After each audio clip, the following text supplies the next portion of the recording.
नमस्कार, आप देख रहे हैं सी न्यूज भारत और मैं हूं आपके साथ ज्योति अरोड़ा। वक्त हो गया है बुलेटिन का और इस बुलेटिन की शुरुआत करेंगे बलिया की खबर से, जहां भू माफियाओं की टॉप 10 की सूची रिकॉर्ड रूम से हुई गायब। आगे बात होगी एटा की, जहां जलेसर तहसील में आज अखिल भारतीय किसान यूनियन के पदाधिकारियों ने एसडीएम जलेसर राम नयन सिंह को सौंपा एक ज्ञापन। इसी क्रम में रुख करेंगे झारखंड की ओर भी, जहां स्कूली बच्चों ने चलाया स्वच्छता जागरूकता अभियान। इन तमाम खबरों को जानेंगे विस्तार से, तो आइए नजर डालते हैं इस वक्त की बड़ी खबरों पे। बलिया में भूमाफियाओं की टॉप 10 की सूची रिकॉर्ड रूम से गायब। बीजेपी के पूर्व मंत्री उपेंद्र तिवारी के प्रयास पुनः फाइल मिला, जिससे भूमाफियाओं की टॉप 10 की सूची में समाजवादी पार्टी के पूर्व मंत्री अंबिका का नाम शामिल है। पूर्व मंत्री अंबिका चौधरी के खिलाफ बड़ा एक्शन। प्रशासन ने 2019 में भूमाफियाओं की टॉप 10 की लिस्ट में अंबिका चौधरी को शामिल किया था। तहसीलदार ने डीएम को भेजी टॉप 10 भूमाफियाओं की सूची। सदर तहसील के टॉप 10 भूमाफियाओं की सूची में अंबिका चौधरी का नाम। सरकारी गैर सरकारी जमीन कब्जा करने, अवैध अतिक्रमण करने का लगाया आरोप। जी भैया, कि अपना परिचय दे दीजिए। मैं अंजनी कुमार ओझा हूँ, मेरा घर कपूरी नारायणपुर है। जी अंजनी जी, जिस तरह से अभी अंबिका चौधरी पर टॉप 10 भूमाफियाओं के तौर पर उनका नाम आया है, क्या कहेंगे? किस तरह का क्या बीच में गायब हो गया था, अचानक फिर अचानक और कैसे फिर आपको मिला? 2019 में उनके ऊपर जो है ये शिकायत किया गया था कि ये फेफना थाने की ज़मीन, जिसमें पशु चिकित्सालय चलता था, फेफना थाना चलता था, उस ज़मीन पर जो है इनका नाम चढ़ गया है। उसी के परिप्रेक्ष्य में इसकी जांच की गई तो पता चला कि पशु चिकित्सालय की ज़मीन भी अपना बाउंड्री घेर करके सपा और बसपा का कार्यालय बनाए हुए, जो आज सपा है पहले बसपा थी, ठीक है। और आज के डेट में जो है भीटा की ज़मीन पर उनका नाम जो है दर्ज है। अब ये बता रहे हैं कि मेरे को कबाला किसी ने लिखा है, तो भीटा की ज़मीन को कबाला लिखवाना इनका पूरा पहला इनका मतलब पिछला रिकॉर्ड है। कपूरी नारायणपुर में इन्होंने पिछला भीटा की ज़मीन को अपने नाम से रजिस्ट्री कराया है। भीटा और पोखरा इनको जो है जहाँ जहाँ दिखाई देगा, चिन्हट में भी ये भीटा पोखरा की ज़मीन को अपने नाम से करते हैं, कपूरी में भी करते हैं, फेफना में भी करते हैं। इनका ये पूरा पिछला रवैया है, जिसको भीटा पोखरा करा करके अपना नाम जो है फिट करा लेते हैं कागज़ में। तो उनका कहना है कि मैं तो रजिस्ट्री कराया था और हमारे 42 साल पहले का ये मामला है। आज मंत्री जी, मैं 60 साल पहले का उनको रिकॉर्ड दे दिया हूँ एसडीएम साहब को कि 60 साल पहले ये भीटा था, वो 80 साल पहले भीटा था। ये 40 साल की बात करते हैं, मैं 80 साल पहले के बाद कागज़ दे दिया उनको। उसमें साबित हो गया है कि वो भीटे की ज़मीन है, और साबित करने के उपरांत ही उस पर एक्शन जो है एसडीएम साहब ने किया है। अब तक कितना जमीन उन्होंने कब्जा किया है और कितने रुपए के लगभग उसकी कीमत? मेरे हिसाब से अभी 60-70 करोड़ की ज़मीन उन्होंने फेफना और कपूरी के मिलाकर कब्जा किया हुआ है। तो इसके लिए क्या उनके ऊपर कोई कार्रवाई या अब इसके लिए मैं शासन प्रशासन से मांग करता हूं, जोगी जी से आह्वान करता हूं कि आप भू माफिया की श्रेणी में आए हुए व्यक्ति अंबिका चौधरी की जांच करवा लें कि मेरे द्वारा जो आरोप लगाया गया वो गलत आरोप है कि सही आरोप है।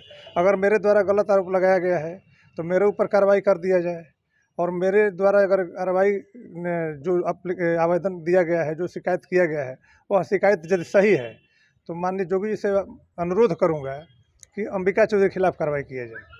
बलिया से सी न्यूज संवाददाता आनंद दुबे की रिपोर्ट। बुलंदशहर में एटीएस लखनऊ ने सियाना के मोहल्ला चौधरियाना के एक व्यक्ति को हिरासत में लिया है। सियाना कोतवाली क्षेत्र के मोहल्ला चौधरियान ने अफजल नाम के व्यक्ति को साथ ले गई एटीएस लखनऊ की टीम। हिरासत में लिए गए युवक के चाचा के मुताबिक अफजल मेरठ में है वकील। क्या नाम है आपका? अफजल क्या लगता है? क्या काम करते हैं वो? वकील है। अच्छा, आज कौन सी कितने बजे छापेमारी हुई थी? आपको कितने लोग थे? 10 लोग। अच्छा, कितने लोग होंगे वो? करीब मैं लेडीज को 50-60। अच्छा, कैसे आए थे वो? वर्दी में थे सर। अच्छा, गाड़ी से थी? नहीं, गाड़ी कोई नहीं थी, पैदल थी। अफजल क्या काम करते हैं? वकील है। हाँ। तो यहीं से अप डाउन करते हैं क्या? हाँ, डेली जाते हैं। अब मालूम पड़ा है कहाँ वो अफजल? अफजल है कहाँ, कुछ मालूम है? नहीं, कोई मालूम नहीं। हमने थाने उनके पीछे पहुँचा मैं, एक पुलिस वाले तो उनसे मालूम करा, उन्होंने चाचा अब तुम जाओ सुबह में। तो तुमने कुछ खोजवानी करी कहाँ पे? नहीं, उन्होंने कि काम चाहिए बस सुबह। क्या लोकल की पुलिस भी साथ थी क्या? पता नहीं, लोकल की तो होगी, मतलब ही ना साथ में। अच्छा, तो सब वर्दी में तो रात में कौन पहचानेगा? परिवार के सदस्य से कौन कौन लोगों से पूछताछ की है? यहाँ पर उन्होंने पीछे कुछ पूछताछ नहीं करी। कितनी देर रुकी होगी एजेंसी? ज्यादा 5 मिनट फिर जाए उन्होंने फोन करा, फोन सुनते सुनते बाहर पहुँच गए, जब भी उन्होंने उठा लिया। ये 3:10 है। कितने आदमी है? करीब होंगे कोई, मैं लेडी होगी 50 साल। 50-60 लोग। गेट खुलवाया है? हम लोग गेट का खुलवाया तो ऊपर से खोल गए, जैसे दीवार पर से, दीवारों पर चढ़े। चढ़ने के बाद में उसका अभियान ले लिया, फ़ोन करा, फ़ोन करने के बाद में अभियान फ़ोन लेके चला गया बाहर। जब बाहर को लेके चले गए तो पकड़ लिए। उसके बाद में जब मैं पीछे गया तो वहाँ थाने पे उन्होंने, मैंने बोला क्या बात है, मुझे क्या अब तुम जाओ 11 बजे। उन्होंने बताया ना कौन है, किस वजह से ले जा रहे हैं? नहीं कोई कुछ नहीं। अफजल को भी थाने में ले गए? वहाँ थाने में लेगा पड़ेगा सियाना थाने। ये नहीं बताया किस कौन सी पुलिस है, कहाँ की पुलिस? नहीं कुछ नहीं। तो ये सीढ़ी लगा घर में पड़े? सीढ़ी लगा घर में पड़े, घर में एंटर कराई पुलिस वाले। पहले जैसे दीवार थी उसको कूदने के बाद में ऊपर वो सीढ़ी लगाए तो ऊपर छत पे भी आदमी थे, सारे पुलिस वर्दी में थे? वर्दी में सब पुलिस की वर्दी में थे? पुलिस की वर्दी, लेडीज पुलिस में, उसमें भी वर्दी में, वो भी वर्दी में। किस समय का वाक़ा होगा लगभग? 3:10 उनकी गाड़ी वाड़ियों की फोटो उठाए? नहीं गाड़ी ही पैदल थी। सियाना पुलिस भी थी? हाँ साथ में सियाना पुलिस जरूर थी। ऐसा तो होना चाहिए, जब थाने के अंदर ले गए।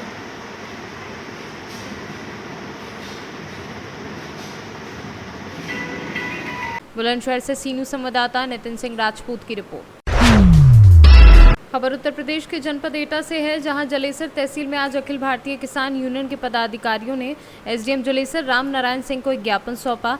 ज्ञापन में कासगंज पुलिस ने भारतीय किसान यूनियन स्वराज के राष्ट्रीय अध्यक्ष कुलदीप पांडे और क्षेत्रीय किसानों के साथ मारपीट की गई थी, जिसका अखिल भारतीय किसान यूनियन ने घोर विरोध करते हुए किसानों का किसी भी कीमत पर उत्पीड़न रोकने की मांग की है।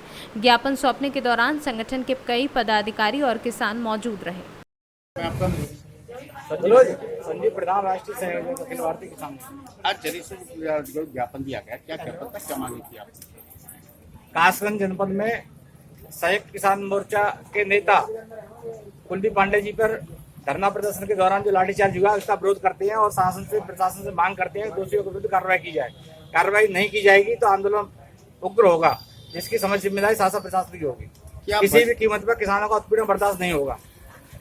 किस चीज को लेकर लाठीचार्ज वगैरह हुई थी, जानकारी? वो अपनी मांगों को लेकर प्रदर्शन कर रहे थे, तो उस पर कुछ सत्ताधारी लोगों के द्वारा एवं किसानों के पुलिस के द्वारा लाठीचार्ज की गई है। इसमें कुलदीप पांडे जी को चोट भी आई है, किसानों को भी चोट आई है। इसका विरोध करते हैं, सरकार से मांग करते हैं, शीघ्र कार्रवाई में आंदोलन होगा, पूरे प्रदेश में आंदोलन होगा। एटा से सीनू संवाददाता रमेश यादव की रिपोर्ट।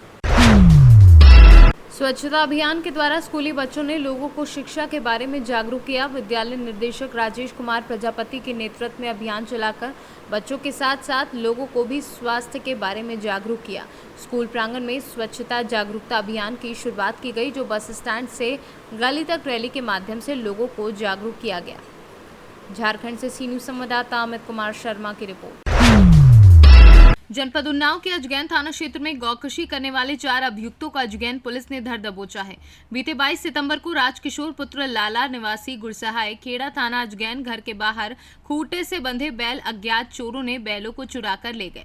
वहीं घर से लगभग 150 मीटर की दूरी पर गुरसहाय खेड़ा से नवाबगंज जाने वाली रोड पर एक जोड़ी बैल काटकर उसके मांस उठाकर ले जाने के संबंध में प्रार्थी राजकिशोर अजगैन कोतवाली में तहरीर दी है। जनपद उन्नाव के अजगैन थाना क्षेत्र के अंतर्गत 4 गौकशी करने वाले अभियुक्तों को अजगैन पुलिस ने गिरफ्तार कर लिया। गिरफ्तारी में उनके पास से एक तमंचा 12 बोर व जिंदा 2 कारतूस और उनके पास से एक छुरी बरामद हुई है। अभियुक्तों को गिरफ्तार कर न्यायालय में पेश किया गया और वहीं से उनको जेल भेज दिया गया। उन्नाव से सी न्यूज़ के लिए पंकज राजपूत। उन्नाव से सी न्यूज़ संवाददाता पंकज राजपूत की रिपोर्ट। खबर गाजीपुर जनपद से है, जहां आज जिला न्यायाधीश सुरेंद्र सिंह की मौजूदगी में जिलाधिकारी आर्यका अखौरी और पुलिस कप्तान रोहन प्रमोद बोत्रे ने जिला कारागार का औचक निरीक्षण किया। निरीक्षण के दौरान जिला न्यायाधीश की मौजूदगी में डीएम व एसपी ने बैरकों की सघन तलाशी ली। इसके पश्चात मेस, अस्पताल इत्यादि की चेकिंग की गई और जिला कारागार में निरुद्ध बंदियों से उनके स्वास्थ्य के बारे में जानकारी ली गई। वहीं चेकिंग के दौरान कोई भी आपत्तिजनक वस्तु नहीं पाई गई। चेकिंग के दौरान डीएम और एसपी ने निरुद्ध कैदियों की सुरक्षा एवं समय समय पर स्वास्थ्य परीक्षण के बारे में जेल प्रशासन को सचेत रहने की सलाह दी। गाजीपुर से सी न्यूज़ संवाददाता रामू चौरसिया की रिपोर्ट।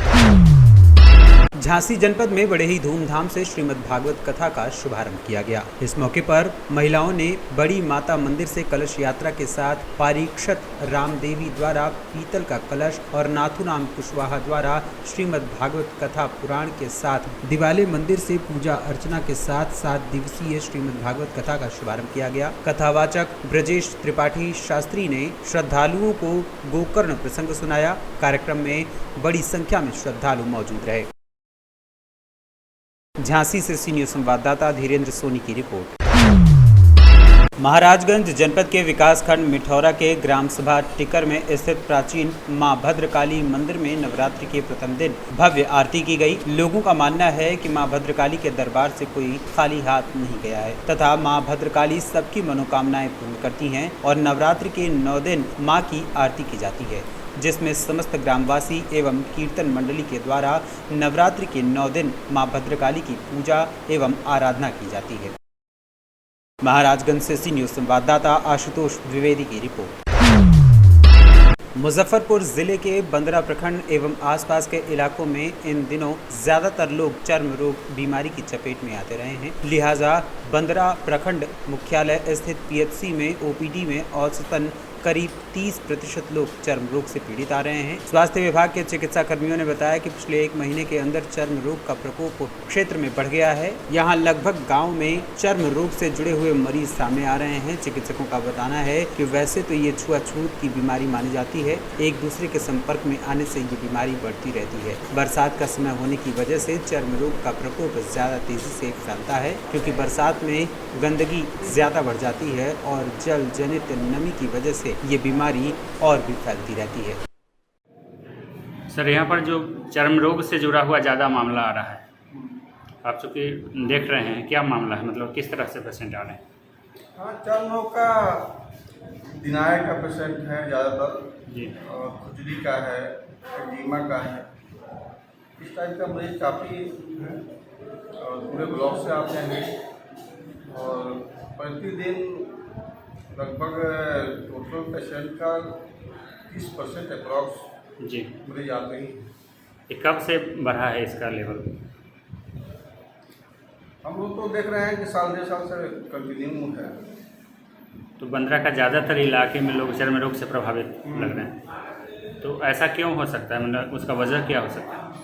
ज़्यादातर वजह है पानी की गड़बड़ी हो सकती है जी, और हमको लगता है कि लोग तालाब में ज़्यादातर नहाते हैं, साफ सुथरा पानी यूज नहीं करते हैं और डेली स्नान का भी लगता है कि स्नान नहीं करते हैं, इस कारण वीडियो वगैरह है तो ज़्यादा। उनको क्या सलाह देना चाहेंगे?